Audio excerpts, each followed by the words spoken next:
ఒక్కసారి గ్రంథాలు తెరుద్దామా?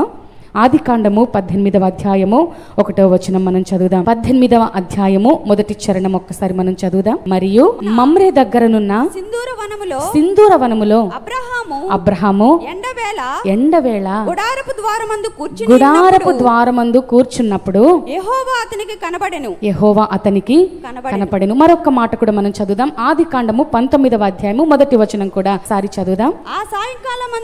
ఆ సాయంకాలమందు ఇద్దరు దేవదూతలు సొదొమ చేరినప్పటికీ లోతు సొదొమ గవని యొద్ద కూర్చుండి ఉండెను. ఇక్కడ ఇద్దరు వ్యక్తులను మనం చూస్తూ ఉన్నాం ప్రియ దేవుని బిడ్డలారా. ఒక వ్యక్తి ఏమో ఎండవేళ గుడారపు ద్వారమందు కూర్చున్నప్పుడు యెహోవా అతనికి కనబడెను అన్న మాట మొదటి 18:1 మనం చూసాం. మరొక వ్యక్తి కూడా అదే ఆదికాండంలో కనపడుతూ ఉన్నాడు. ఆ సాయంకాలమందు ఆ ఇద్దరు దేవదూతలు సొదొమ చేరినప్పటికీ లోతు సొదొమ గవని యొద్ద కూర్చుండి ఉండెను.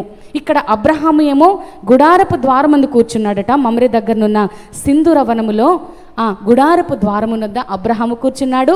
మరొక వ్యక్తి లోతు ఆ ఊరి గవిని యొద్ద కూర్చున్నాడట. ఏంటి వీరిద్దరికున్న తేడా ఏంటి అంటే చాలా వ్యత్యాసం ఉంది ప్రియ దేవుని బిడ్డలారా. ఉదయకాల సమయంలో నేను ఎంచుకున్న అంశం ఏంటో తెలుసా? వెలుగులోకి సాగిపోతున్న కుటుంబము, చీకటిలోకి జారిపోతున్న కుటుంబము. అందుకే ఈ ఇరువురిని మీ మధ్య నేను పెట్టాను ఉదయకాల సమయంలో. మొదటి వ్యక్తి ఏమో మమ్రే దగ్గరనున్న సింధూర వనములో ఎండవేళ గుడారపు ద్వారమందు కూర్చున్నాడు. మరొక వ్యక్తి ఊరి యొక్క గవిని యొద్ద కూర్చున్నాడు. ఇంటి గుడారము దగ్గర కూర్చోవడానికి ఆ ఊరి యొక్క గవిని యొద్ద కూర్చోవడానికి తేడా ఏముంది? వ్యత్యాసం ఉందా? అంటే అబ్రహాం ఎక్కడ ఉంటున్నాడు? ఇంటి పట్టున ఉండి దేవుని కొరకు కనిపెడుతున్న వ్యక్తిగా అబ్రహాము మనకు కనపడుతున్నాడు. ఊరి గవిని యొద్ద ఎవరు కూర్చుంటారు? నాకంటే చాలా బాగా తెలుసు. అయితే ఈ యొక్క లోతు అనే వ్యక్తి ఎక్కడ కూర్చున్నాడట? ఊరి యొక్క గవిని యొద్ద. ఎంత సమయము, ఏ కాలం అవుతుంది అప్పుడు? సాయంకాలం అయిపోతుంది. ఆ ఊరి గవిని యొద్ద కూర్చొని పిచ్చపాటి మాటలు మాట్లాడుతూ ఆ ఊర్లో ఏం జరుగుతుందో ఒకరి తర్వాత ఒకరి స్టోరీని అలాగా సాగదీస్తూ తన కాలాన్నంతా వ్యర్థపరుచుకుంటున్నాడు.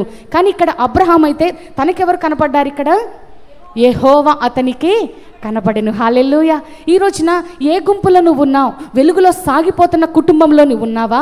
లేదంటే చీకటిలోకి జారిపోతున్న వ్యక్తిగా నువ్వు ఉన్నావా?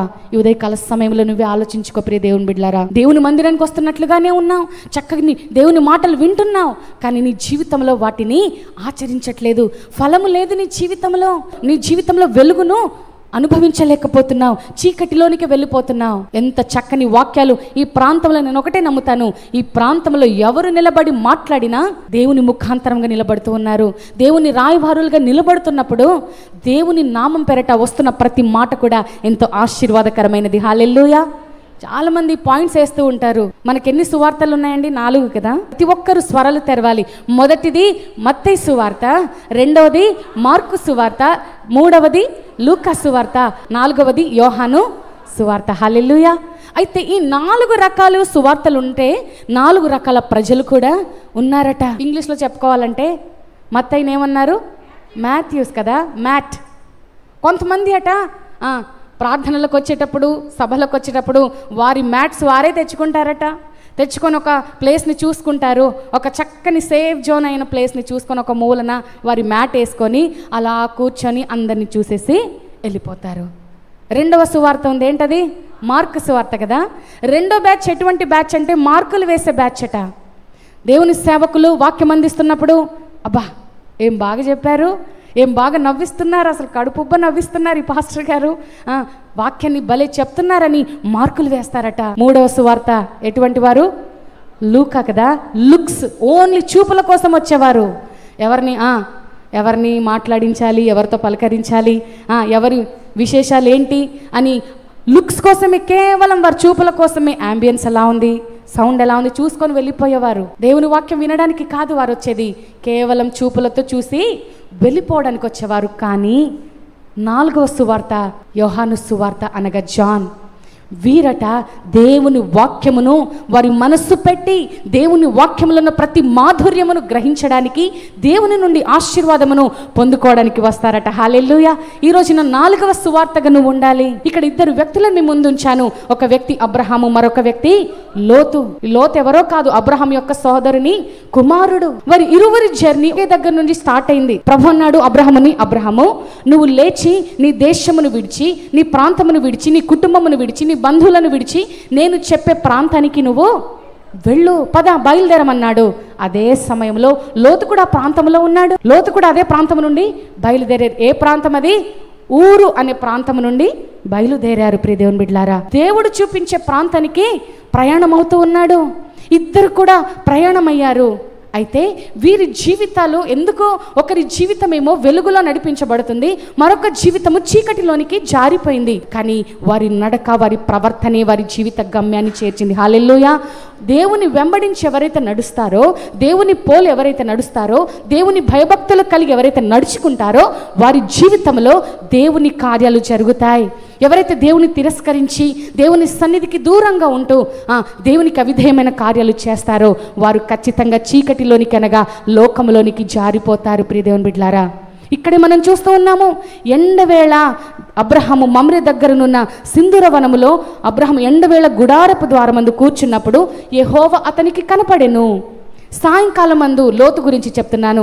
ఆ 2 దేవదూతలు సొదొమ చేరినప్పటికీ లోతు సొదొమ గవిని యొద్ద చుండి ఉండెను. లోతు తన కన్నులెత్తి చూచినప్పుడు యోర్దాను ప్రాంతమంతటిని చూచెను. యోర్దాను ప్రాంతమంతటిని కన్నులెత్తి ఎవరిని చూస్తున్నాడట? యోర్దాను ప్రాంతాన్ని చూస్తున్నాడు. అనగా యోర్దాను అనగా లోకానికి సంబంధించినది. లోతు కన్నులెత్తి లోకాన్ని చూస్తున్నాడు, అనగా యోర్దానును చూస్తున్నాడు. అబ్రహాము చూస్తున్నాడు ఎవరిని? 18:2 మనం చూస్తున్నాం. ఆదికాండం 18వ అధ్యాయము 2వ వచనంలో అతడు కన్నులెత్తి చూచినప్పుడు ముగ్గురు మనుష్యులు అతని ఎదుట నిలువబడి ఉండిరి. హల్లెలూయా. ఇక్కడ అబ్రహాము కన్నులెత్తి చూస్తేనేమో 3 వ్యక్తులు అనగా దేవుని ప్రతినిధులు, దేవదూతలు కనపడుతున్నారు, దైవిక సంబంధమైన మనుషులు కనపడుతున్నారు. ఇక్కడ లోతు కన్నులెత్తి చూచినప్పుడు ఎవరు కనపడుతున్నారు? యోర్దాను ప్రాంతము అనుకున్నాడబ్బా, యెహోవా తోట వలె ఉంది. సొదొమ గొమొర పట్టణాన్ని ప్రభు నాశనం చేయకముందు, అగ్ని చేత ఆ పట్టణము కాల్చివేయబడకముందు ఆ ప్రాంతం ఎలా ఉందట? యెహోవా తోట వలె, పాలు తేనెలు ప్రవహించే ప్రాంతం వలె పచ్చగా కలకలలాడుతూ కనబడింది. ఇతని కంటికేమో లోకం కనపడుతుంది, అబ్రహాము కంటికేమో దైవ ప్రతినిధులు అనగా దైవ సంబంధమైన మనుషులు కనపడుతున్నారు. ఈ రోజున నువ్వేం చూస్తున్నావు? నా ప్రశ్న. నీ కన్నులతో ఏం చూస్తున్నావు? లోకాన్ని చూస్తున్నావా? లేదంటే దేవుని మార్గమును చూస్తున్నావా? దేవుని సన్నిధిని చూడగలుగుతున్నావా? దేవుని సేవకులను చూడగలుగుతున్నావా? దేవుని మాటలను వినాలనే ఆశ నీలో ఉంటుందా? ప్రియ సంఘమా, ఉదయకాల సమయంలో దేవుడు సూటిగా నీతో మాట్లాడుతున్నాడు. ఒకే కుటుంబీకులు ఒకే ప్రాంతము నుండి బయలుదేరినప్పటికీ వారి ఇరువురి జీవితాలలో చాలా వ్యత్యాసము కనపడుతూ ఉంది. ఈరోజున చాలామంది ఇక్కడ మనం కూడుకుంటున్నాం, కానీ ఒక్కొక్కరి మైండ్ సెట్ ఒకలాగుంటుంది కదా, ఒక్కొక్కరి ఆలోచనలు ఒకలాగుంటాయి, ఒక్కొక్కరి థింకింగ్ ఒక్కొక్కలాగుంటుంది. అబ్రహాము కన్నులెత్తి చూస్తేనేమో దేవుని దూతలు కనపడుతున్నారు. లోతు కన్నులెత్తి చూస్తే యోర్దాను ప్రాంతం కనబడుతుంది. వెంటనే అనుకున్నాడు, అబ్బా సెటిల్ అవుతే అలాంటి ప్లేస్లో సెటిల్ అవ్వాలి. దేవుడు ఏం చెప్పాడు? అబ్రహాము నువ్వు నీకున్న ప్రతి సమస్తమును తీసుకొని నేను చూపించే దేశానికి నువ్వు వెళ్ళమన్నాడు. అబ్రహాం ఆప్షన్స్ ఇచ్చేసాడండి. అబ్రహాం ఎప్పుడు కూడా నేను ఇక్కడ ఉండాలి, నేనే బెస్ట్ కోరుకోవాలని ఎప్పుడు అనుకోలేదు. ఎందుకంటే లోతు కంటే పెద్దవాడు, కానీ లోతుకే ఛాన్స్ ఇస్తూ ఉన్నాడు. వెంటనే లోతు ఏం చేశాడు? తన కళ్ళకు రమ్యమైనది చూడగానే యెహోవా తోట వల్ల పచ్చగా ఉంది, నాకు ఇక్కడ ఏ డోకా లేదు, చక్కని బిజినెస్ నేను చేయొచ్చు, చక్కగా లైఫ్ లీడ్ చేయొచ్చు అనుకొని తన కంటికి కన్నులెత్తి చూసినప్పుడు కంటికి కనపడింది కోరుకున్నాడు. ఈరోజున చాలామంది కంటికి ఏది నచ్చితే అది కావాలనుకుంటారు. దానివల్ల ఎంత నష్టం ఉందో, ఎంత కీడుందో, ఎంత మేలుందో తెలుసు ముందర, కానీ కంటికి ఏది కనపడితే అది కావాలి. ఎక్కడికి వెళ్ళాలనుకుంటే అక్కడికి వెళ్ళాలనే కోరిక ఈ మనిషికి ఉంటుంది. అయితే నీ కంటికి కనపడ్డది నువ్వు కావాలనుకున్న ముందు ఒక్కసారి నువ్వు పాస్ చేయి. ఒక్కసారి నువ్వు ఆగి ఆలోచించగలిగితే దానివల్ల నీకు మేలు ఉందా లేదంటే కీడుందా నువ్వు తెలుసుకోగలుగుతావు. హల్లెలూయా. దేవుని మాటలు ఏం చెప్తున్నాయో తెలుసా? నిదానించి ఆలోచించమని దేవుని లేఖనాలు చెప్తున్నాయి. వ్యక్తి కన్నులెత్తి చూసినప్పుడు లోకం కనపడుతుంది. అబ్రహాము కన్నులెత్తి చూచినప్పుడు దేవుని మనుష్యులు వారికి కనపడుతున్నారు. ఈ రోజున నీకేం కనపడుతుంది? ఇక్కడ పౌలు భక్తుడు అంటున్నాడు, 2 కొరింథీయులకు రాసిన పత్రిక 4వ అధ్యాయము 18వ వచనంలో ఒక మాట ఉంది చూడండి. ఏలయనగా దృశ్యమైనవి అనగా మన కంటికి కనపడుతున్నవట అవి అనిత్యమట. అవి ఎప్పుడు పోతాయో, ఎప్పుడు వాడిపోతాయో, ఎప్పుడు మాయమైపోతాయో మనకు తెలియదు. కానీ అదృశ్యమైనవి ఏవైతే మన కంటికి కనపడట్లేదో, అదృశ్యముగా ఉన్నాయో అవి నిత్యము ఉంటాయట. హల్లెలూయా. మన కంటికి కనపడేవి కూడా మనకు శాశ్వతము కాదు. ప్రియ దేవుని బిడ్డలారా, గుర్తుపెట్టుకోండి, మన ఈ శరీరము, ఈ లోకము, ఈ బంధువులు, ఈ ఇళ్ళు ఏవి కూడా శాశ్వతము కాదు. ఏవైతే నీ కంటికి కనపడట్లేదో, అదృశ్యముగా ఏవైతే ఉన్నాయో అవన్నీ నిత్యముగా ఉండేవి. మనకు ప్రాణం ఉంది, మనకు ప్రాణం కనబడుతుందా బయటకి? కానీ ఎలా చెప్పగలుగుతున్నాం? నేను మాట్లాడుతున్నాను, నేను కదులుతున్నాను కాబట్టి మీరు ఏం చేస్తున్నారు? నాకు ప్రాణం ఉందని నమ్ముతున్నారు. ఇప్పుడు పవర్ ఉంది, కరెంట్ ఉంది, కరెంట్ లేదని చెప్తామా మనము? కరెంటు ఉంది కాబట్టి ఈ మైక్ పనిచేస్తుంది, నా స్వరము చక్కగా మీకు వినపడుతూ ఉంది. కొన్ని వాటిని దేవుడు అదృశ్యంగా చేశాడు, కానీ అవి నిత్యం ఉంటాయట. హల్లెలూయా. మన కంటికి ఏవైతే కనపడతాయో అవి, కానీ మన కంటికి ఏవైతే కనపడని ఉన్నాయో వాటిని ప్రభువు ఎల్లప్పుడూ నిత్యం ఉంచే దేవుడు. హల్లెలూయా. కాబట్టి పౌలు అంటున్నాడు, ఎందుకయ్యా ఎంతగా నువ్వు ఆలోచిస్తున్నావు? ఎందుకు ఆ మాటను చెప్తున్నావు అంటే పౌలు ఇక్కడ అంటున్నాడు, ఏలయనగా దృశ్యమైనవి అనిత్యములు, అదృశ్యమైనవి నిత్యములు. అందుకే మనం వేటిని చూడాలి? దృశ్యమైన వాటిని చూడాలా, అదృశ్యమైన వాటిని చూడాలా? దృశ్యమైనవి కొంతకాలం ఉండి మాయమైపోతాయి, అవి ఉండవు, ఇంకా క్షీణించిపోతాయి. కానీ అదృశ్యమైనవి నిత్యం ఉంటాయి. కాబట్టి ఈ రోజున దైవికమైన బిడలముగా, ఆత్మ సంబంధికులముగా మనం ఏవి చూడాలి? అదృశ్యమైన వాటినే చూడాలి. అదృశ్యమైనవేవి? నిత్యం ఉండేది పరలోక రాజ్యము. హల్లెలూయా. నిత్యం ఉండేది ప్రభు మహిమ. అటుగా చూసి వాటిని చూసి మన బ్రతుకును ముందుకు కొనసాగించాలి. కానీ లోకం వైపు చూస్తూ లోతు వలె యోర్దాను నదిని చూసి చక్కగా యెహోవా తోట వలె పచ్చగా ఉందని చూసి నువ్వు పరుగులు తీసావా? నిర్గమకాండం 3వ అధ్యాయం 2వ వచనంలో చూసినట్లయితే మనందరికీ తెలుసు, హోరేబు కొండ మీద మరి ఒక వెలుగును చూస్తూ ఉన్నాడు. అది మామూలు వెలుగు కాదు, అది దేవుని వెలుగు. హల్లెలూయా. ఎప్పుడైనా నువ్వు వెలుగు చూసావా? చాలామంది మరి యూట్యూబ్ వచ్చిన తర్వాత రకరకాల మాటలు వినాల్సి వస్తుంది. నేను పరలోకానికి వెళ్ళొచ్చానని కొంతమంది, దేవుని కుడిపార్శ్వమున కూర్చున్నానని మరికొంతమంది, దేవుని భవంతులు చూసి వచ్చాను, నాకేమో మొదటిగానే దేవుడు నా కొరకు ఆ ఇల్లును ఏర్పాటు చేశాడని మరొక స్త్రీ వింతలుగా చెప్తూ ఉన్నారు. మరి ఎవరి మాటలు నమ్మాలో నాకు అర్థం కాదు. కానీ ఈ రోజున దేవుని వెలుగును చూసిన వ్యక్తులను మీ ముందు ఉంచుతున్నాను. మొట్టమొదటిగా మోషే దేవుని వెలుగును చూశాడు తన కంటితో. పౌలు కూడా సౌలుగా ఉన్నప్పుడు దమస్కు మార్గానికి దేవుని బిడలను హింసించడానికి, వారిని శిక్షించడానికి వెళ్తున్నప్పుడు దేవుడు దమస్కు మార్గంలో తన వెలుగును ప్రత్యక్షపరిచాడు. ఎవరికి? సౌలుకి. తన కన్నులు మూయబడ్డాయి ఆ వెలుగును చూడలేకపోయాడు వెలుగును. అంటే మన ప్రభు ఎవరు? వెలుగై ఉన్నవాడు. హల్లెలూయా. ఆయన మండుచు ప్రజ్వాలించుచున్న వెలుగై ఉన్నాడు. హల్లెలూయా. మోషే దేవుని వెలుగును చూశాడు. అదేవిధంగా ఇస్సాకు కూడా కన్నులెత్తి చూచినప్పుడు ఏం కనబడుతుందట? ఆదికాండం 24వ అధ్యాయము 63వ వచనం చదువుదాం. సాయంకాలమున ఇస్సాకు పొలములో ధ్యానింప బయలువెళ్ళి కన్నులెత్తి చూచినప్పుడు, చూసారా ఇక్కడ ఏం చేస్తున్నాడు? కన్నులెత్తి చూచినప్పుడు ఒంటెలు వచ్చుచుండెను. యజమానురాల్ని అనగా తనకు సాటి అయిన సహకారిని తీసుకురావాలని అబ్రహాము యొక్క దాసుడైన ఎలియాజరు బయలుదేరాడు. దేవుని చిత్తానుసారంగా ఒక అద్భుతమైన స్త్రీని, రూపసి సౌందర్యవతి అయిన ఒక స్త్రీని వెంటబెట్టుకొని యవనస్తురాల్ని వస్తున్నాడు. సాయంకాలము సమయంలో ధ్యానించడానికి వెళ్ళాడట ఇస్సాకు. ఎక్కడికి? పొలములోనికి. ఏం ధ్యానించడానికి? నాకు ఎటువంటి అమ్మాయి వస్తుందో, ఎంత హైట్ ఉంటుందో, ముక్కు షార్ప్గా ఉంటుందో, తెల్లగుంటుందో, నల్లగుంటుందో, అది కాదు ధ్యానము. ఈరోజున చాలామంది యవనస్తుల ధ్యానం ఏంటో తెలుసా? భాగస్వామి ఎలా ఉంటాడో, నని చెల్లెళ్ళు, తమ్ముళ్ళేమో నాకు కాబోయే భార్య ఎలా ఉంటుందో, ఇలాగ ఉండాలని కొంతమంది రాసుకుంటారు. చాలా మంచిదే, రాసుకొని నువ్వు ఆలోచించుకుంటూ కూర్చోవడం కాదు, ప్రార్థన చేయి. హల్లెలూయా. ప్రభా, గుణవతి అయిన భార్య, గుణవతి అయిన మరి భార్యను, ఆత్మీయురాలైన భార్యను నాకు జీవిత భాగస్వామిగా దయచేయమని ప్రార్థిస్తే దేవుణ్ణి ఖచ్చితంగా అటువంటి భార్యని ఇస్తాడు తమ్ముడు. ఒకవేళ చెల్లెళ్ళు వివాహాల కొరకు ఎదురు చూస్తూ ఉన్నారా? మీరు కూడా మీకు ఎటువంటి భర్త కావాలో దైవికముగా దేవునికి మొదటి ప్రాధాన్యత ఇచ్చే వ్యక్తిని మీ జీవితంలో కావాలని నువ్వు కోరుకు. ఈరోజు నువ్వు నేను చూడాల్సింది దేవుని వెలుగును, దైవ ప్రత్యక్షతను. హల్లెలూయా. కన్నులెత్తి చూచినప్పుడు ఇస్సాకుకు ఒంటెలు కనపడుతున్నాయంట. ఒంటెలతో ఎవరు వస్తున్నారు? వాటితో కూడా గుణవతి అయిన భార్య రిబ్కాను ఆ ఒంటెలతో తీసుకొని వస్తున్నాడు. ఎవరు? ఎలియాజరు. హల్లెలూయా. రిబ్కా ఎంత చక్కనిదంటే ఆతిథ్యం ఇచ్చే గుణాన్ని కలిగి ఉంది. చక్కని ప్రార్థన పరురాలు, కష్టపడి పనిచేసే తత్వాన్ని కలిగి ఉంది. దేవునికి మొదటి ప్రాధాన్యతను ఇచ్చే ఆ స్వభావమును కలిగి ఉంది. మరి ఊరికనే యజమానుని కుమారునికి ఎవరిని పడితే వాళ్ళని తీసుకొస్తారా ఏంటి?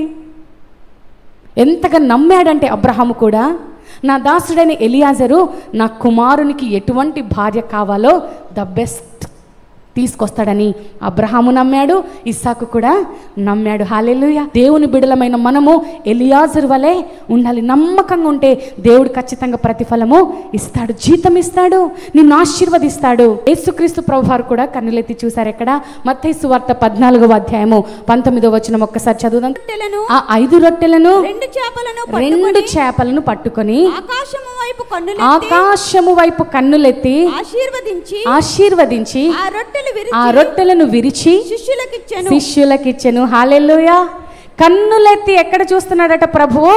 ఆకాశము వైపు. ఎందుకు? మనకు సహాయం వచ్చేది ఆకాశము నుండే. కొండలనగా ఎంత ఎత్తు ప్రాంతంలో ఉంటాయి కదా. మన కన్నులెత్తి ఆ కొండల తట్టనగా ఆకాశము వైపు చూసినప్పుడు ఈ దీనులమైన మన మీద ఆయన కటాక్షాన్ని కురిపిస్తాడు. హల్లెలూయా. ఇస్సాకు కన్నులెత్తి చూస్తే ఒంటెలు కనపడుతున్నాయి. అబ్రహాము కన్నులెత్తి మరి చూసినప్పుడు 3 మనుషులైన కనపడుతూ ఉన్నారు. లోతు కన్నులెత్తి చూసినప్పుడు యోర్దాను ప్రాంతం కనపడుతుంది. మోషే కన్నులెత్తి చూస్తే దగదగ మండుచున్న పొద, ఆ వెలుగు తనకు కనపడుతుంది. కన్నులెత్తి చూడడం అంటే దేవుని మీద ఆధారపడము. హల్లెలూయా. దేవుని మీద ఆధారపడే బిడ్డలంటే దేవునికి చాలా ఇష్టం. చాలా సందర్భాల్లో మనం అనుకుంటాం, నేనెందుకు అడగాలి, నేనెందుకు చూడాలి, నేనెందుకు చెయ్యాలి, నేనెందుకు అంటూ ఉంటాం. కాదు, నువ్వే చేయాలి, నువ్వే చూడాలి, నువ్వే అడగాలి ప్రభుని. నువ్వు అడగడం ద్వారా దేవుడు కార్యం చేస్తానని కూర్చుంటాడు తెలుసా. కానీ మనం కూడా మొండిగా ఉండి కార్యాలు పొందుకోలేకపోతుంటాం కొన్ని సందర్భాల్లో. అయితే ఈ దినాన నీ నేత్రాలు వేటిని చూస్తున్నాయి? నువ్వు కన్నులెత్తి దేనిని చూస్తున్నావు? దేవుని వైపు చూస్తున్నావా? లోకం వైపు చూస్తున్నావా? ప్రియ సంఘమా, అబ్రహాము కన్నులెత్తి ప్రభుని చూశాడు, ఆశీర్వదించబడ్డాడు, దేవునిలోనే కొనసాగుతున్నాడు ముందుకి. లోతు కన్నులెత్తి లోకం వైపు చూసి తన జీవితంలో చాలా నష్టాన్ని తెచ్చుకున్నాడు. నేను ముందుకు వెళ్తున్నాను. ఒక విశ్వాసి ఉంటే అబ్రహాము వలెనైనా ఉండాలి, లేదా లోతు వలెనైనా ఉండాలి. అటు ఇటుగా ఉంటానంటే కుదరదు. అందుకే దేవుని లేఖనం చెప్తుంది, నువ్వు ఉంటే వెచ్చగానైనా ఉండు, లేదా చల్లగానైనా ఉండు, కానీ నులువెచ్చని జీవితం నువ్వు కలిగి ఉంటే ప్రభు ఏం చేస్తానన్నాడు? ఉమ్మి వేస్తానన్నాడు. ఈ రోజున ఎటువంటి జీవితం కలిగి ఉన్నావు ప్రియ దేవుని బిడ్డలారా? వెచ్చగా ఉంటున్నావా? వెచ్చని జీవితం అనగా దేవుని కోసము రగిలే జీవితము, దేవుని కోసం మండే జీవితము, దేవుని కొరకు స్థిరముగా నిలబడే జీవితము. చల్లటి జీవితం అంటే చల్లారిపోయిన జీవితము. ఏమున్నా స్తంభించలేవు, ఎక్కడ ఏది ఉందన్నా నువ్వు రాలేవు, సేవకులు ఏది చెప్తున్నా మాకెందుకులే అని విడిచిపెట్టేవారు. అటువంటి వారి స్థితి ఎటువంటి స్థితి? చల్లారిన స్థితి. ఈ రోజున ఉంటే నువ్వు చల్లగానే ఉండు, దేవుడు విడిచిపెట్టేస్తాడు, నేను ఇంకా పట్టించుకోడు. ఉంటే వెచ్చగానైనా ఉండు, దేవుని కృపలో నువ్వు ఉంటావు. కానీ నులువెచ్చగా నువ్వు నటిస్తున్నావు అనుకో, నేను ఇటు ఉంటానంటే మాత్రం దేవుడు సహించలేడు. ప్రియ దేవుని బిడ్డలారా, ఉంటే మనం ఇక్కడ అబ్రహాము వలె విశ్వాసిగా నన్ను ఉండాలి, దేవుని మీద ఆధారపడి, లేదంటే లోతు వలె లోకం వైపు చూసేవారిగా నేను ఉండాలి. కానీ రెండులాగా ఉంటానంటే, ఇద్దరిలాగా ఉంటానంటే కుదరదు. ఈ 2 పదాలు కూడా 2 అర్థాలను మనకు తెలియచేస్తుంది. మమ్రే అనగనట పుష్టికరమైనది, స్ట్రాంగ్ అని అర్థమట. మమ్రే అనగా ఏంటి అర్థము? పుష్టికరమైన అనగా స్ట్రాంగ్, బలమైనది అని అర్థము. అదేవిధంగా సింధూరం అనగా ఎరుపు రంగుతో కలిసి ఉన్న వనము. ఎరుపు రంగు దేనికి సాదృశ్యం అండి? రక్త ప్రోక్షణ అనుభవం క్రింద బ్రతుకుతున్న కుటుంబముగా ఉంది. ఎవరి కుటుంబము? అబ్రహాము కుటుంబము. సింధూర వనం, సింధూరం అంటే రెడ్ కలర్ కదా, మరి సింధూరం అంటే చాలా రకాల అర్థాలు కూడా రావచ్చు. అయితే ఈ ఉదయకాల సమయంలో సింధూర వనములో కూర్చున్న అబ్రహాం ఎక్కడ కూర్చున్నట్లుగా?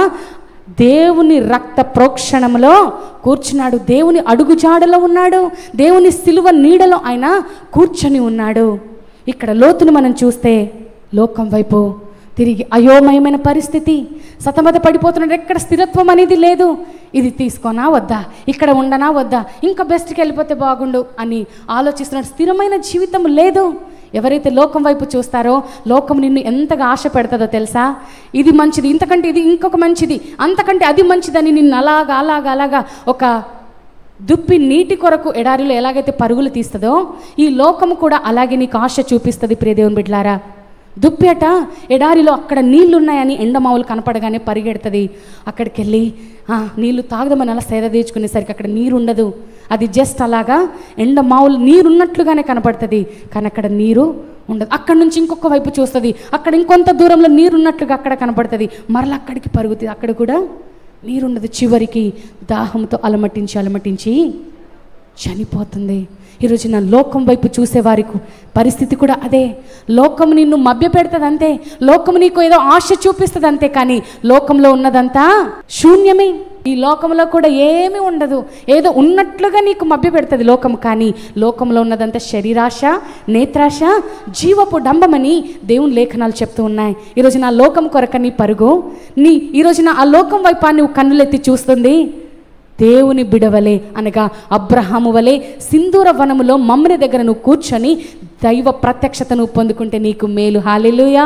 హెబ్రీ పత్రిక 10వ అధ్యాయం 24వ వచనం ఒకసారి చదువుదాం. కొందరు మానుకొనుచున్నట్లుగా సమాజముగా కూడుట మానక ఒకరినొకడు హెచ్చరించుచు అనుదినము సమీపించుట మీరు చూచిన కొలది, ఆ దినము సమీపించుట చూచిన కొలది మరి ఎక్కువగా అలాగు చేయుచు ప్రేమ చూపుటకును సత్కార్యములు చేయుటకును ఒకరినొకడు పురికొల్పు. హల్లెలూయా. ఈ రోజున మనం అందరం కూడుకున్నాం దేనికి?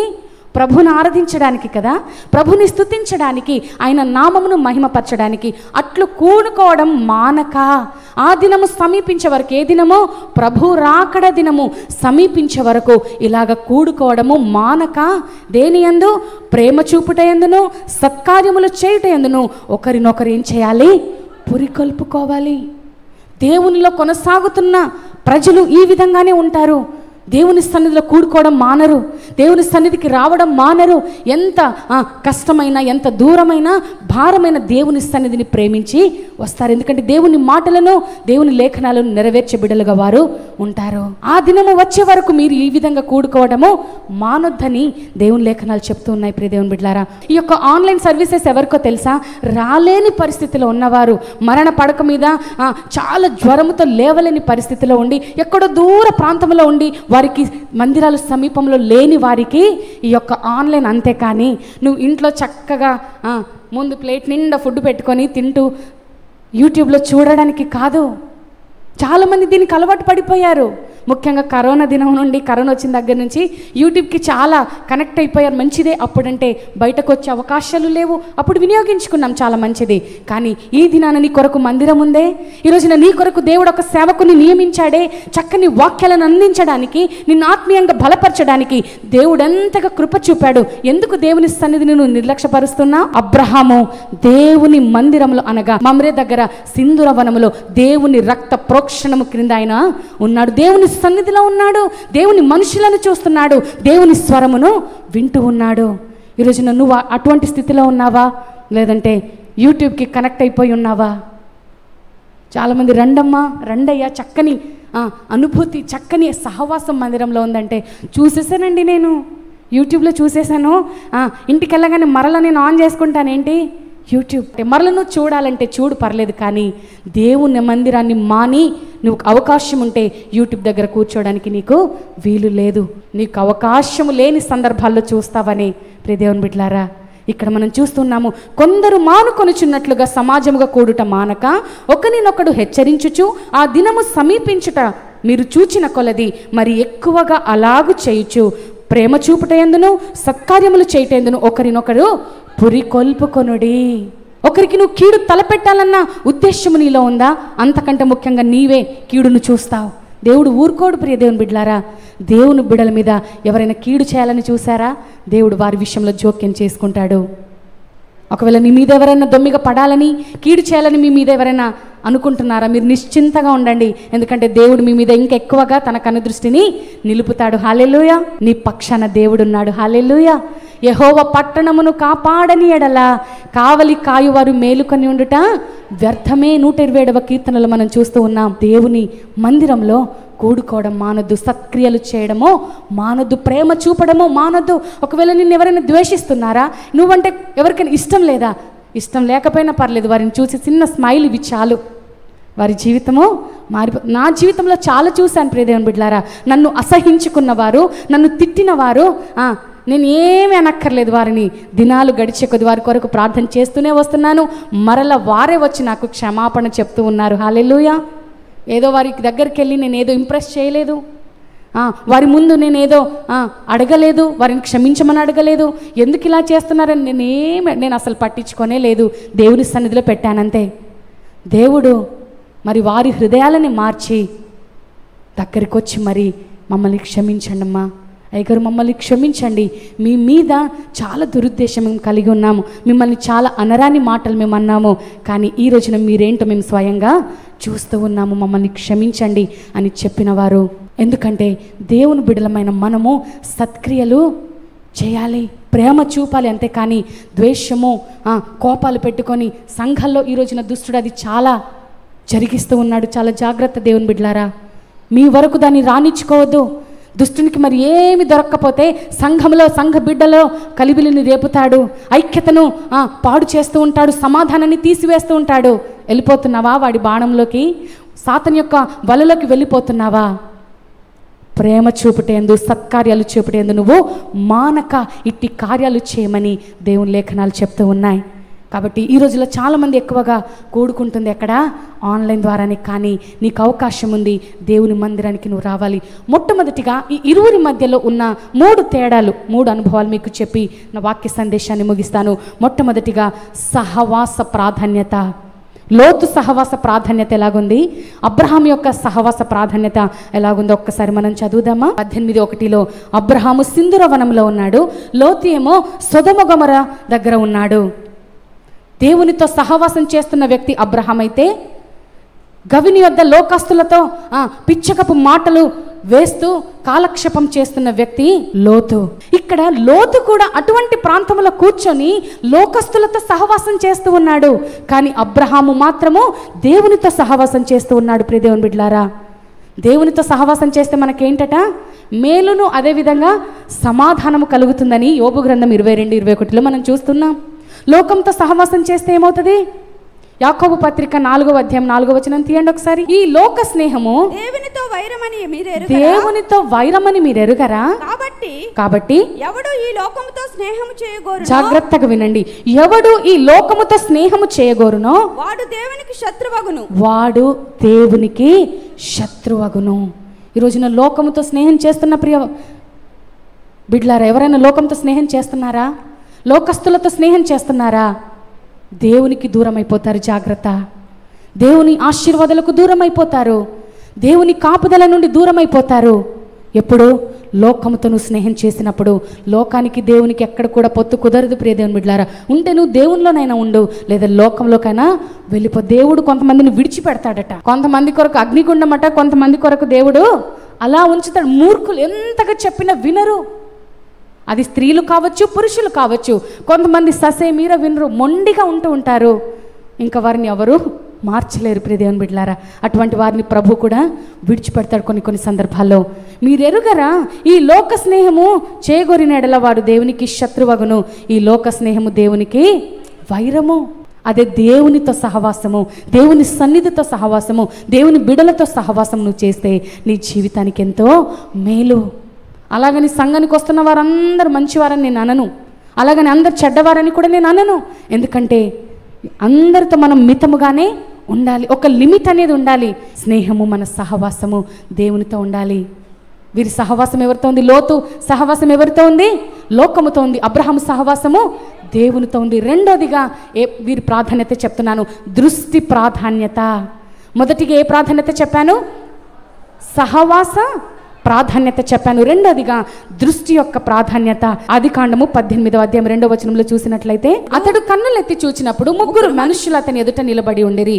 లోతు తన కన్నులెత్తి యోర్దాను ప్రాంతమంతటిని చూచెను. దేవునిలో ఉన్న వారికి దైవ సంబంధమైన వ్యక్తులంటేనే నచ్చుతారు, వారితో మాట్లాడడానికి ఇష్టపడతారు. కొంత అలా కాదు సిస్టర్ గారు, మీరు అలా ఉండొద్దండి, మీరు చాలా చక్కగా ప్రేయర్ చేయాలి, మీరు ఎందుకు భయపడిపోతున్నారు, ఎందుకు అంత పిరికితనంగా ఉన్నారంటే కొంతమందికి నచ్చదు, వారితో సహవాసం చేయడానికి ఇష్టపడరు. కొంత మంచి దేవుని వాక్యాలు చెప్తున్న వారికి చెప్తామంటే వారు నచ్చరు కొంతమందికి, ఎందుకంటే వారి ఆలోచన అంతా లోకం వైపే ఉంటుంది. లోకస్తులతో చాలా చక్కగా ఉంటారు, మళ్ళీ ఫ్రీగా ఉంటారు. అందుకే ఇందాక మనం చదివాము, లోక స్నేహము దేవుని దృష్టికి వైరము. ప్రియ దేవుని బిడ్డలారా, నువ్వు దేవుని బిడ్డగా ఉంటున్నావా? నీ సహవాసము, నీ ఆలోచన అంత దైవికముగానే ఉండాలి. ఎందుకు మరల నువ్వు లోకంలోనికి వెళ్ళిపోతున్నావు? ఎందుకు మరల నువ్వు లోకంలో జారిపోతూ ఉన్నావు? దేవునికి దూరం అయిపోతున్నావు. నష్టం తెచ్చుకోవద్దు దయచేసి. దేవుని కృపలో మనం ముందుకు కొనసాగాలి. వెలుగులో సాగిపోతున్న వారికి దైవజనులు, దేవుడు, ఆత్మీయులు, దేవుణ్ణి ప్రేమించేవారు, దేవుణ్ణి ప్రేమించే స్థలమే ఇష్టంగా ఉంటుంది. కానీ లోకంలో ఉన్న వారికి లోకమే. ఎక్కడైతే కిట్టి పార్టీలు ఉంటాయో, ఎక్కడైతే సినిమాలు ఉంటాయో, ఎక్కడైతే వైన్ షాప్స్ ఉంటాయో, ఎక్కడైతే పనికిరాని కార్యక్రమాలు జరుగుతుంటాయో వాటిని ఇష్టపడుతూ ఉంటారు. ఎవరు? లోకస్తులు, లోకాన్ని ప్రేమించేవారు. కాబట్టి ప్రియ దేవుని బిడ్డలారా, ఈ యొక్క దృష్టి ప్రాధాన్యత. అబ్రహాము చూస్తున్నాడు దేవుని వైపు, లోతు చూస్తున్నాడు లోకము వైపు. ఈరోజు నువ్వే వైపు చూస్తున్నావు? లోకం వైపు చూస్తున్నావు? లోకం మీద ఆశ పెట్టుకుంటున్నావా? ఎవరో ఏదో చేసేస్తారని. ఎవరు ఏమి చేయరు, చివరికి నష్టపోతావు. దేవుని మీద ఆధారపడు, దేవుని వైపు చూడు. దేవుడు అన్నాడు, నీ సమస్త భారమున మీద వెయ్యి, నేను మీకు విశ్రాంతినిస్తాను, మీకు మేలు చేస్తాను, మీ జీవితంలో కార్యమును చేస్తాను, నా వైపు చూడుడి, నన్ను పోలి మీరు నడుచుకొనండి అని దేవుని లేఖనాలు సెలవిస్తూ ఉన్నాయి. కాబట్టి ఈరోజున దేవుని పోలి, దేవుని చూస్తూనే మనము ముందుకు కొనసాగాలి. మూడో మాట నేను చెప్తున్నాను, వారి విధేయత చూపడంలో ప్రాధాన్యత. మొదటిగా ఏంటి? సహవాస ప్రాధాన్యత. రెండవదిగా దృష్టి ప్రాధాన్యత. మూడవదిగా విధేయత చూపుటలో ప్రాధాన్యత. ఆదికాండం 22వ అధ్యాయము 3వ వచనం మనం చదువుదామా? తెల్లవారినప్పుడు అబ్రహాము లేచి తన గాడిదకు గంట కట్టి తన పనివారిలో ఇద్దరిని తన కుమారుడగు ఇస్సాకును వెంట పెట్టుకొని కట్టెలు చీల్చి లేచి దేవుడు తనతో చెప్పిన చోటికి వెళ్ళెను. హల్లెలూయా. ఇక్కడ దేవుని మాటకి ఎంతగా విధేయత చూపుతున్నాడో అబ్రహాము, లోతు కూడా ఎలా చేస్తున్నాడో చూద్దామా? ఆదికాండము 19వ అధ్యాయము 15వ వచనము. తెల్లవారినప్పుడు ఆ దూతలు లోతును త్వరపెట్టి లెమ్ము, ఈ ఊరి దోష శిక్షలో నశించిపోకుండా నీ భార్యను ఇక్కడనున్న నీ 2 కుమార్తెలను తీసుకొని రమ్మని చెప్పిరి. అబ్రహాము దేవుడు ఏది చెప్తే అది చేస్తూ ఉన్నాడు, కానీ లోతు మాత్రం ఆగిపోతున్నాడు, తడువు చేసేస్తున్నాడు. అంటే చీకటిలో జారిపోతున్న కుటుంబాలు ఇలాగే ఉంటాయి. దేవుని మాటలన్నా, దేవుని సహవాసం అన్నా, దేవునికి విధేయత చూపడమన్నా తడువు చేస్తారు, ఆగిపోతారు, చేయలేరు, ఆలోచిస్తూ ఉంటారు. కానీ దైవికమైన కుటుంబము, వెలుగులో సాగిపోతున్న కుటుంబం ఎలాగుంటుందో తెలుసా? దేవుడు చెప్పిన వెంటనే చేస్తారు. హల్లెలూయా. అనగా దేవుని సేవకుడు మాట చెప్పగానే విధేయత చూపుతారు, ఆ ప్రకారము చేస్తారు. తెల్లవారినప్పుడు, ఇక్కడ కూడా తెల్లవారినప్పుడే, అక్కడ కూడా తెల్లవారినప్పుడే అబ్రహాము లేచి దేవుడు తనతో చెప్పిన చోటికి బయలుదేరాడట. 22:9 వచ్చేసరికి ఇక్కడ చక్కని మాట ఉంటుంది. దేవుడు చెప్పిన చోటికి వచ్చాడు. దేవుడు వెళ్ళమన్న చోటికి వెళ్తున్నాడు, దేవుడు చెప్పిన చోటికి చేరుకున్నాడు. ఇక్కడ ప్రియ దేవుని బిడ్డలారా, కానీ లోతు మాత్రం ఏం చేస్తున్నాడు? దూతలు లోతు త్వరపెట్టి లెమ్ము, ఈ ఊరి దోష శిక్షలో నశించిపోకుండా నీ కుటుంబమును కాపాడుకోవడానికి నీ భార్యను, ఇక్కడున్న నీ 2 కుమార్తెలను తీసుకొని రమ్మని చెప్పినప్పుడు 19వ అధ్యాయము 16వ వచనంలో అంటున్నాడు, అతడు తడువు చేసెను. నా సొంత మాటలు చెప్పట్లేదండి, లోతు గురించి ఆ విధంగా వ్రాయబడింది, అలాగే చేశాడాయన. తడువు చేస్తున్నాడు. ఈ రోజున నువ్వు కూడా తడువు చేస్తున్నావా? డిలే చేస్తున్నావా? ఆలస్యం చేస్తున్నావా? నీ యొక్క జీవితంలో ప్రభు కార్యాల కొరకు, లేదంటే నీ కుటుంబాన్ని రక్షించుకోవడానికి, రక్షణ విషయంలో నువ్వు ఆలస్యం చేస్తున్నావా? అస్సలు ఆలస్యం చేయకూడదు, అది నీకు నష్టాన్ని తీసుకొస్తుంది. ఇదే మిక్కిలి అనుకూలమైన సమయము, ఇదే రక్షణ దినము. రేపేమి సంభవిస్తుందో నీకు తెలియదు. కాబట్టి ఈ దినమే దీపముండగా నీ ఇంటిని నువ్వు చక్కబెట్టుకో. నువ్వు డిలే చేస్తాను, తడువు చేస్తాను, కొంత టైం కావాలి అంటే మన సమయం మన చేతిలో లేదండి. మన సమయం దేవుని చేతిలో ఉంది. ఎప్పుడు ముగించబడుతుందో, ఎప్పుడు ఆపివేయబడుతుందో ఎవరికి తెలియదు. కాబట్టి ఇక్కడ అబ్రహాము వెంటనే దేవుడు వెళ్ళమన్న చోటికి వెళ్ళాడు. దేవుడు చెప్పిన చోటికి ఆయన చేరాడు. హల్లెలూయా. విధేయతలో ఎంత ఆశీర్వాదం దాగి ఉందో తెలుసా? పేతురుకు కూడా ప్రభు అంటున్నాడు, పేతురు నువ్వు రాత్రంతా శ్రమ పడ్డావయ్యా, నిజమే. ఆ గలిలే సముద్రంలో చేపలు పట్టడానికి చాలా శ్రమ పడ్డావు. ఎందుకు మరి చేపలు పడలేదు? అయితే ఇప్పుడు నా మాట చొప్పున నువ్వు కుడివైపున వలవేయి అనగానే పేతురు కింద మీద చూశాడా? ఏంటి ప్రభా, ఇక్కడ నేను ఎక్స్పర్ట్ని, నా తండ్రి పితరులతో సహా మేము ఇదే వృత్తిలో ఉన్నాం, చేపలు పట్టే వృత్తే మాది. ఎలా పట్టాలో, ఎలా వల వేయాలో, ఏ పక్క వేయాలో, ఎక్కడ చేపలు ఉంటాయో మాకు తెలీదా అని అనుకోలేదండి. ప్రభా నువ్వు చెప్పావు కాబట్టి నీ మాట చొప్పున నేను ఇప్పుడు వల వేస్తాను. హల్లెలూయా. విధేయత చూపాడు. ఆయనకు తెలుసు అక్కడ చేపలు ఉండవని తెలుసు, పడతాయో పడవో ఆయన సెకండరీ విషయం. కానీ ప్రభువు చెప్పాడు, అంతే నేను చేస్తాను. రాత్రంతా ప్రయాసపడ్డాడు, ఒక్క చేప కూడా పడలేదు. అయితే ఎప్పుడైతే దేవుని మాట చొప్పున వల వేశాడో విస్తారమైన చేపల రాశిని చూశాడు. హల్లెలూయా. ఒకవేళ నువ్వు కూడా దేవుని మాట మీద విధేయత చూపి నువ్వు అప్పటి వరకు ప్రయత్నం చేసిన కార్యాలని మరలను దేవుని మాట చొప్పున చేసి చూడు, ఖచ్చితంగా అక్కడ ఆశీర్వాదాన్ని చూస్తావు. హల్లెలూయా.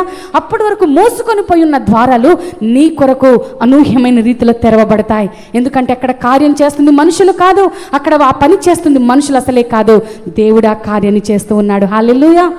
విధేయతలోనే దాగి ఉంది ఆశీర్వాదము. తల్లిదండ్రులు ఏదైతే బాటలో నడుస్తారో పిల్లలు ఖచ్చితంగా అదే బాటని అనుసరిస్తారు.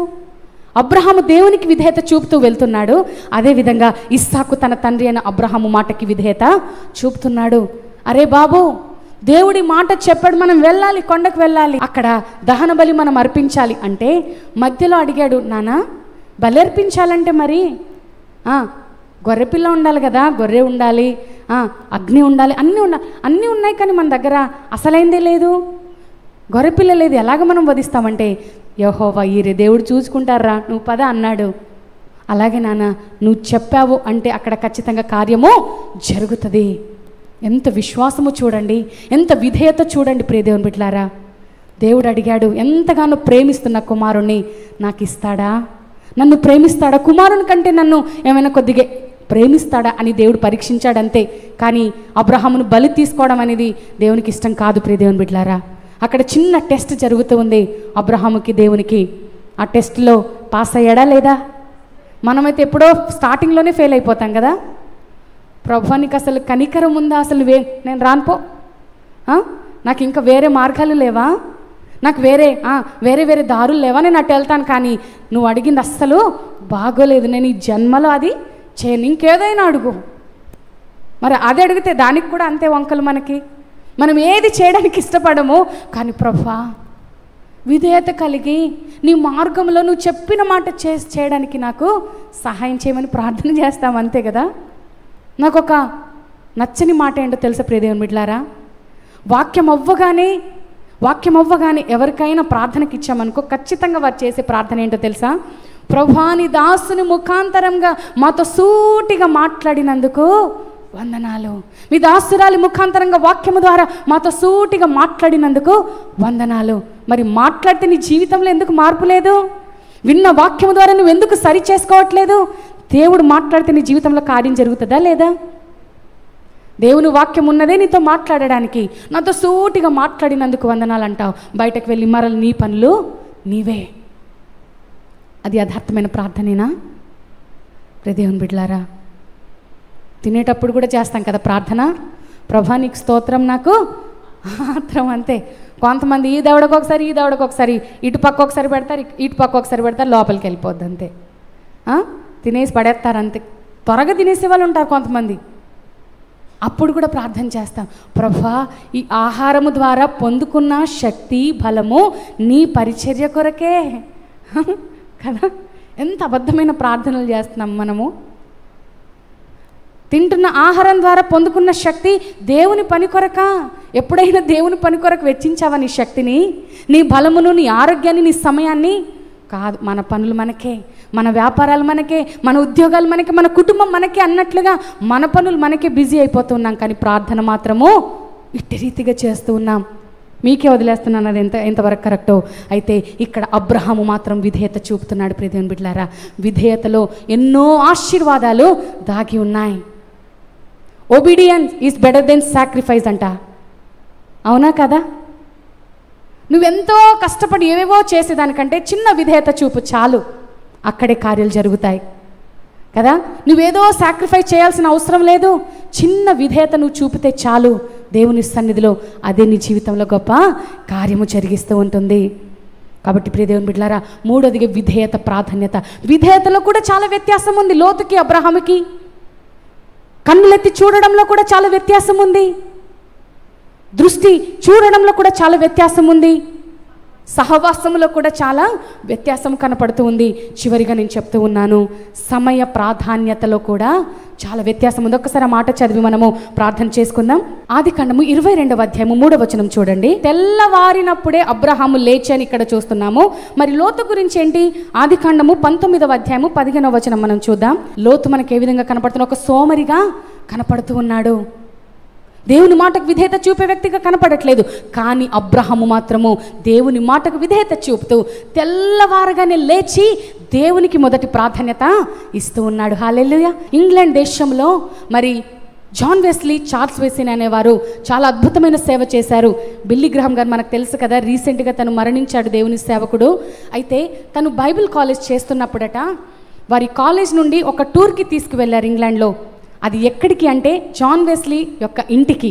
ఎక్కడైతే జాన్ వెస్లీ ఉండేవాడో ఆ ఇంటికి మరి ఆ కాలేజ్ స్టూడెంట్స్ని అందరినీ తీసుకువెళ్ళారట. తీసుకువెళ్ళగానే వెళ్ళిన వాళ్ళందరూ జాన్ వెస్లీ గారి యొక్క కోట్ని వేసుకొని అబ్బా భలే ఉందని చూసుకుంటున్నారు, ఫోటోలు తీసుకుంటున్నారు. కొంతమంది క్యాప్ పెట్టుకొని చూసుకుంటున్నారు, ఫోటోలు దిగుతున్నారు. కొంతమంది ఆయన పెట్టుకున్న వాచ్, కొంతమంది ఆయన పట్టుకున్న కర్రను, ఆ విధంగా ఏది పడితే ఆయన యొక్క వస్తువులనన్నింటినీ పెట్టుకొని చూసి ఆనందిస్తూ ఫోటోలు తీసుకుంటున్నారట. మనం కూడా ఏదైనా ప్లేస్కి వెళ్తే అలాగే చేస్తాం కదా. ఏదైనా వాటిని ఏమంటారు, మ్యూజియంకి వెళ్ళినప్పుడు పురాతనమైనవి ఆనాడు ఆ కాలంలో వాడినవి ఏమైనా చూస్తే వాటిని పట్టుకోవాలని, వాటిని ముట్టి మనం ఫోటో తీసుకుంటాం, మంచి మంచి స్టిల్స్ ఇస్తూ కదా. అదేవిధంగా ఈ యొక్క జాన్ వెస్లీ ఇంటికి వెళ్ళిన ఆ స్టూడెంట్స్ అందరూ, యవనస్తులందరూ కూడా ఆయన యొక్క కోట్ని వేసుకొని, ఆయన యొక్క వస్త్రాలు ధరిస్తూ, ఆయన క్యాప్ని పెట్టుకొని, ఆయన యొక్క కర్రను, చేతి కర్రను పట్టుకొని, ఆయన వాడిన బైబిల్ని పట్టుకొని ఫోటోలు దిగుతూ ఉన్నారు. అందరూ వాటిని చూస్తూ ఎంజాయ్ చేస్తున్నారు. కానీ అందులో ఒక వ్యక్తి మాత్రము, జాన్ వెస్లీ గారు ప్రార్థించగా ఏర్పడిన గుంట, ఆయన ఎక్కడైతే మోకరించి ప్రార్థించేవాడో ఆ ప్రాంతంలో గుంటలు పడిపోయాయంట. ఆ మోకాళ్ళు వంచి ఆనించి గుంటలు పడిపోతే ఆ ప్రాంతానికి వెళ్ళి ఆయన ఎక్కడైతే మోకరించి ప్రార్థించాడో అదే ప్రాంతానికి వెళ్ళి ఈ బిల్లీ గ్రహాం గారు అక్కడ మోకరించి చేతులు ఈ విధంగా చాచి ఒక మాట అంటున్నాడంట, Lord trust me, I promise you I never failure. Hallelujah. Lord trust me, I promise you I never failure. ప్రభా నన్ను నమ్ము, నేను నిన్ను ఎప్పుడు కూడా ఓడిపోనివ్వను. నేను ఓడిపోనయ్యా, నిన్ను కూడా నేను ఓడిపోనివ్వను. నా జీవితంలో గొప్ప మహిమను నీ కొరకు నేను తీసుకొని వస్తానని ప్రామిస్ చేస్తున్నాడట. హల్లెలూయా. అందరు వేరే వారి వాటిని చూశారు, వెళ్ళిపోయి బస్ ఎక్కేశారు. ఒక్క వ్యక్తి మాత్రం తగ్గిపోయాడు. టైం అయిపోయింది, క్లోజ్ చేసే టైము. వెతుకుతున్నారు, ఏమయ్యారు, ఇంకొక వ్యక్తి రావాలి, ఎవరతను, ఎక్కడున్నాడని తీరా అంతా చూసుకుంటూ వచ్చేసరికి చివరికి జాన్ వెస్లీ గారు ప్రార్థించే ప్రార్థన గదిలో బిల్లీ గ్రహాం గారు మోకరించి కన్నీళ్లు కారుస్తూ దేవుని సన్నిధిలో ఒక ప్రామిస్ చేస్తూ ఉన్నాడట.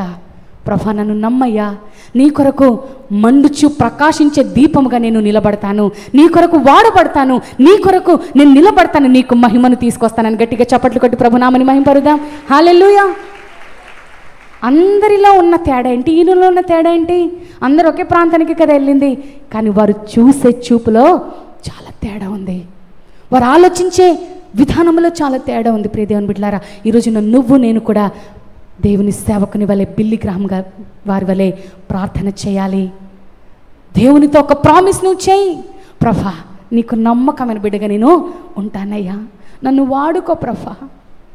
ఈ యొక్క భ్రష్టమైన లోకంలో నీ కొరకు ఒక ప్రత్యేకమైన జీవితము నేను బ్రతుకుతానయ్యా, మంచి సాక్ష్యం కలిగి ఉంటానయ్యా అని నువ్వు ప్రార్థన చేస్తే నీ ద్వారా ప్రభు ఆనందిస్తాడు. హల్లెలూయా. ఎంత మంచి ప్రార్థన చూడండి. ఈరోజు మనం తినడానికి ముందు, ఆఫీస్కి వెళ్ళే ముందు, పడుకునే ముందు చేస్తున్నాం ఫార్మాలిటీగా. కానీ దేవునికంటూ నీకంటూ ఒక ప్రార్థన సమయం ఉందా నీ జీవితంలో?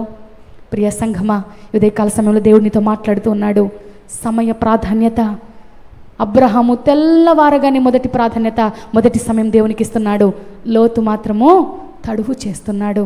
తడువు చేస్తున్నావు నువ్వు కూడా. మరల చేయొచ్చులే, ఈరోజు చేయకపోతే ఏమైంది, రేపు చేయొచ్చులే అని డిలే చేస్తున్నావా? ఏ సమయం ఎలా ఉంటుందో నీకు తెలియదు. మన చేతిలో సమయం లేదు. సమస్తము దేవుని ఆధీనంలో ఉంది. మనం కూడా ఆయన స్వాధీనంలో ఉన్నాం. ప్రియ దేవుని బిడ్డలారా, సమయాన్ని సద్వినియోగపరచుకోవాలి, కానీ దుర్వినియోగపరచుకోవడానికి వీలు లేదు. అబ్రహాము ఎక్కడికి వెళ్తున్నా అక్కడ మొట్టమొదటిగా ఏం చేస్తున్నాడు? బలిపీఠాలను కడుతూ ఉన్నాడు. అబ్రహాము తన జీవితంలో ఎన్ని బలిపీఠాలు కట్టాడు ఒకసారి చెప్తారు ఎవరైనా? సుమారుగా 4 బలిపీఠాలను కట్టాడు. ఆయన ఏ ప్రాంతంలో దిగుతున్నా, ఏ ప్రాంతంలో ఆగుతున్నా, దేవుడు ఎక్కడ ఆగమని చెప్తున్నా అక్కడ మొదట బలిపీఠాన్ని కడుతున్నాడు. బలిపీఠం అనేది దేవుని సన్నిధికి సాదృశ్యమైనది, దేవుని వాక్యానికి దైవ సంబంధమైన కార్యం అది. కానీ లోతు మాత్రం చేతులు కట్టుకొని చూస్తూ ఉన్నాడు. అబ్రహాం గారు కడుతూ ఉంటే ఆయనకు ఆసక్తి లేదు, ఆశ లేదు దేవుని మీద, అంతగా ఆయన చూపలేకపోతున్నాడు ప్రేమని. కానీ అబ్రహాము మాత్రము ఎక్కడికి వెళ్తే అక్కడ మొదట బలిపీఠాన్ని కడుతూ ఉన్నాడు. బలిపీఠం కట్టాలంటే మామూలు విషయమేనా? ఎంత డబ్బు ఖర్చు చేయాల్సి వస్తుందో. కట్టెలు తీసుకురావాలి, బలిపీఠాన్ని కట్టాలి, బలి పశువుని తీసుకురావాలి. ఎంతో ఆర్థికపరమైన పని కూడా అక్కడ ఉంటుంది. ఎఫర్ట్స్ పెట్టాలి, సమయం పెట్టాలి, టైం వెచ్చించాలి, శ్రమ పెట్టాలి. అవేవి చేయట్లేదు ఎవరు? లోతు.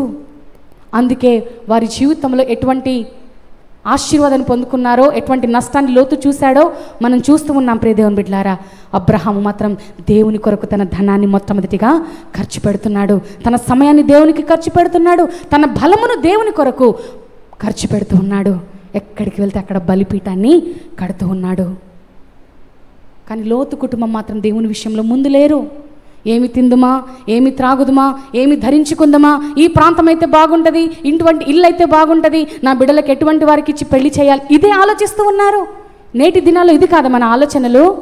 ఏం తినాలి, నైట్కి ఏమి వండుకోవాలి, మరలా రేపేమి వంట చేయాలి, బిడ్డలు వయసుకు వచ్చారు ఎలా పెళ్లి చేయాలి, ఎంత ఘనంగా చేయాలి, ఎటువంటి ఇల్లు కట్టుకోవాలి, ఇదే.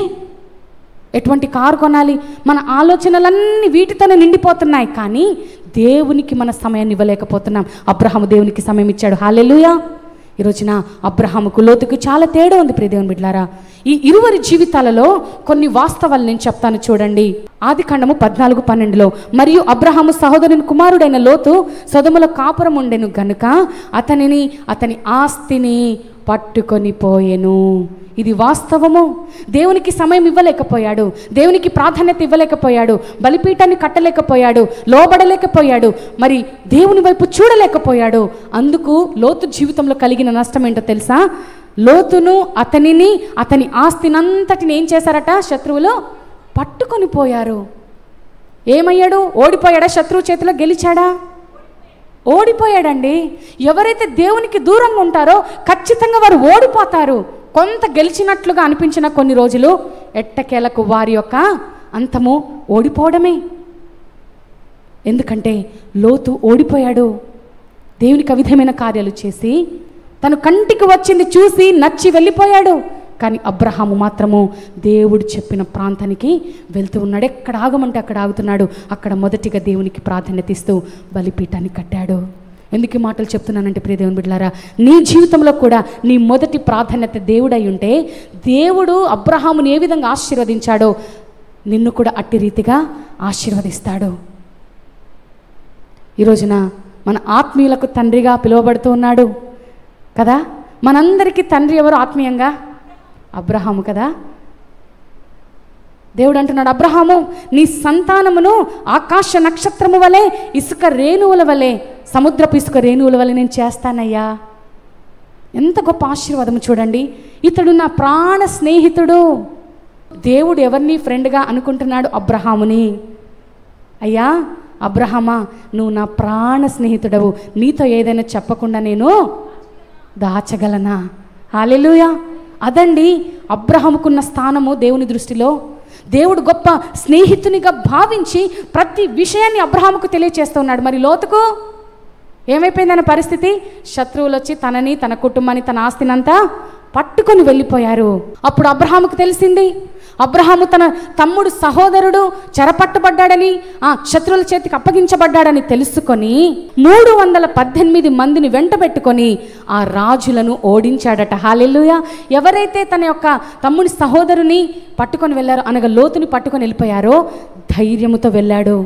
తన కొంతమంది ప్రజలను వెంటబెట్టుకొని వెళ్ళి వారిని ఎదిరించి వారి చేతిలో నుండి లోతును విడిపించుకొని వచ్చాడు. హల్లెలూయా. ధైర్యం లేదనుకుంటున్నారా? అబ్రహాముకి గట్స్ లేవనుకుంటున్నారా? దేవుని బిడ్డ ఎక్కడగా ఉన్న తలగానే ఉంటాడు. హల్లెలూయా. దేవునికి ప్రాధాన్యత ఇచ్చే బిడ్డలు, దేవుని చేత ఆశీర్వదించబడిన వారు ఎప్పుడు పై స్థానంలోనే ఉంటారు. అబ్రహాము వెళ్ళాడు ధైర్యముగా, వారితో పోరాడాడు, వారితో గొడవ పడ్డాడు, లోతుని తీసుకొని వచ్చాడు. రాజులను సహితం ఓడించాడంట. ప్రియ దేవుని బిడ్డలారా, ఇది మామూలు విషయం కాదు. ఎప్పుడో తెలుసా? అబ్రహాము జీవితంలో దేవుడు ఉన్నాడు కాబట్టి. హల్లెలూయా. అబ్రహాం యొక్క పెంపకానికి చాలా వ్యత్యాసం ఉంది, లోతు యొక్క పెంపకానికి కూడా చాలా వ్యత్యాసం ఉంది. లోతు అంటున్నాడు, అప్పటికే తన కుమార్తెలకు వివాహము ఖాయమైంది, కాబోతున్న అల్లుళ్ళు కూడా ఉన్నారు అక్కడ. అయ్యా, ఈ ప్రాంతము నాశనం అయిపోతుందంట, త్వరగా మనం బయలు వెళ్ళాలి, త్వరగా మనం బయటపడాలి రండి అంటే అల్లుళ్ళు ఏం చేస్తున్నారు? ఆదికాండం 18వ అధ్యాయం 19వ వచనం ఇంటికి వెళ్ళాక చదవండి. ఎగతాళి చేసిన హేళన చేస్తూ ఉన్నారట. 19వ అధ్యాయం 14వ వచనం. లోతు మాట కనీసము అల్లుడు వినట్లేదు, నవ్వుతూ ఉన్నారు. ఏం మాట్లాడుతున్నారు? అగ్ని రావడం ఏంటి, కాలిపోవడం ఏంటి, చాలండి అని మామ యొక్క మాటని ఎగతాళి చేసేస్తున్నారు, నవ్వుతూ ఉన్నారు.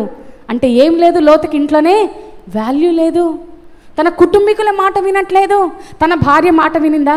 అమ్మా, లోతు భార్య గారు అంటే ఆమె పేరు రాయబడలేదు బైబిల్లో. నువ్వు వెనక్కి తిరిగి అసలే చూడకూడదని దేవుడు చెప్తే ఏదైతే చేయొద్దన్నారో అదే చేసింది. ఒక్కసారిగా వెనక్కి తిరిగి చూసింది. ఎంతవరకు కాలింది? ఇంకా మా ఇల్లు కాలిందా లేదా అన్నట్లుగా వెనక్కి తిరిగి చూసింది. వెంటనే ఏమైపోయింది? ఉప్పు స్తంభం అయిపోయింది. చెయ్యొద్దన్న పనినే చేస్తూ ఉన్నారు లోతు కుటుంబము. అల్లుళ్ళేమో మాటకి హేళన చేస్తున్నారు, నవ్వుతూ ఉన్నారు. కుమార్తెలు ఏం చేశారు? చెయ్యరాని పని చేసేశారు. కానీ ఇక్కడ లోతు కుటుంబము చూడండి, తన ఒంటెలు సహితము మోకరిస్తూ ఉన్నాయట. హల్లెలూయా. ఈయన యొక్క పెంపకం ఎలాగుంది? ఇస్సాకు ఎంత విధేయత చూపుతూ ఉన్నాడు, పొలంలోనికి వెళ్ళి ధ్యానిస్తూ ఉన్నాడు దేవుని ధ్యానాన్ని. మరి తన ఇంట్లో ఉన్న పనివారు, దాసదాసులందరూ కూడా దేవునికి మోకరించి ప్రార్థన చేసే అనుభవమును కలిగి ఉన్నారు. ఒంటెలు సహితము, ఆయనకున్న ఒంటెలు కొన్ని 100 ఒంటెలు తనకుంటే ఆ ఒంటెలు కూడా ఏం చేస్తున్నాయట? మోకరించి. ఎంత తేడా ఉందో చూడండి అబ్రహాముకు లోతుకి. ఇద్దరు ఒకటే కుటుంబీకులు, ఒకే ప్రాంతం నుండి బయలుదేరిన వారు, కానీ వారి ఇరువురి జీవితంలో చాలా వ్యత్యాసాన్ని మనం చూసాం. ప్రియ దేవుని బిడ్డలారా, ముగిస్తూ ఉన్నాను నా మాటలను. ఈ రోజున నువ్వు కూడా ఒకే సంఘానికి వస్తున్నావు, ఒకే మాటను, ఒకే వర్తమానాన్ని నువ్వు వింటున్నావు, కానీ నీ జీవితంలో మార్పు ఉందా? ఆలోచించే విధంగా నువ్వు ఆలోచిస్తున్నావా? తీసుకునే విధంగా దేవుని వాక్యాన్ని నువ్వు తీసుకోగలుగుతున్నావా? మొండిగా బండలాగా నీ హృదయాన్ని పెట్టుకొని ఏదో విన్నట్లుగా ఉండి వెళ్ళిపోతే నీకు ప్రయోజనమేమీ లేదు. లోతు అలాగే ఉన్నాడు. లోతు బలిపీఠం కడుతుంటే చూస్తూ ఉన్నాడు, ప్రార్థన చేస్తుంటే చేతులు కట్టుకొని చూస్తున్నాడు, కానీ ఆయన మాత్రం ఏమి చేయలేకపోయాడు. చివరికి ఆయన పరిస్థితి ఏమైపోయింది? బిడ్డలే, కన్న బిడ్డలే తండ్రితో పాపం చేశారు. కుటుంబం మీదకి చాలా పెద్ద శాపం వచ్చి పడింది. ప్రియ దేవుని బిడ్డలారా, అబ్రహాము మాత్రం అంతకంతకు వర్ధిల్లుతూ వస్తున్నాడు, హెచ్చింపబడుతూ వచ్చాడు. ఎందుకు? దేవునికి మొదటి ప్రాధాన్యత ఇచ్చాడు కాబట్టి, దేవుని వైపు చూశాడు కాబట్టి, దేవుని సన్నిధిలో లోబడ్డాడు కాబట్టి, దేవుని మాటను విన్నాడు కాబట్టి, దేవునికి బలిపీఠమును కట్టాడు కాబట్టి. హల్లెలూయా. అన్ని విషయాల్లో దేవుణ్ణే మొదటగా ఉంచుకున్నాడు అబ్రహాము, ఆశీర్వదించబడ్డాడు. లోతు మాత్రం లోకాన్ని చూశాడు, లోకంలోనే జారిపోయాడు. ఇప్పుడు చెప్పండి, దేవుని వెలుగులో సాగుతున్న కుటుంబంగా నువ్వు ఉన్నావా? చీకటిలోనికి జారిపోయిన కుటుంబముగా నువ్వు ఉంటున్నావా? నీ బ్రతుకుంటుందా? ఒక్కసారి ఆలోచించు. ఇదే మిక్కిలి అనుకూలమైన సమయము, ఇదే రక్షణ దినము. ఈ మాటలు విన్న తర్వాత నీ జీవితంలో ఎటువంటి ఆలోచన కలిగి ఉన్నావు? లోకానికి ఇద్దాం అనుకుంటున్నావా నీ ప్రాధాన్యత? దేవుని సన్నిధికి, దేవుని వాక్యానికి, దేవుని బిడలకు, దేవుని సేవకునికి ప్రాధాన్యత ఇవ్వాలని నువ్వు కోరుకుంటున్నావా? ఇట్స్ అప్ టు యూ ప్రియ దేవుని బిడ్డలారా. కానీ అబ్రహాము ధైర్యముతో తన ప్రజలను వెంటబెట్టుకొని వచ్చి రాజులను సహితం ఓడించి ఆ లోతుని విడిపించి మరల తీసుకొని వచ్చాడు. ఎంత ధైర్యాన్ని దేవుడిచ్చాడు, ఎంత అధికారాన్ని దేవుడిచ్చాడు, ఎంత ధనాన్ని, ఆర్థిక పరిస్థితిని దేవుడు మెరుగుపరిచాడు అబ్రహాము జీవితంలో. ఎప్పుడో తెలుసా? దేవునికి ప్రాధాన్యత ఇవ్వడం ద్వారా, దేవుని పనికి తోడ్పడడం ద్వారా, దేవుని సన్నిధికి మొదటి ప్రాధాన్యత ఇవ్వడం ద్వారా.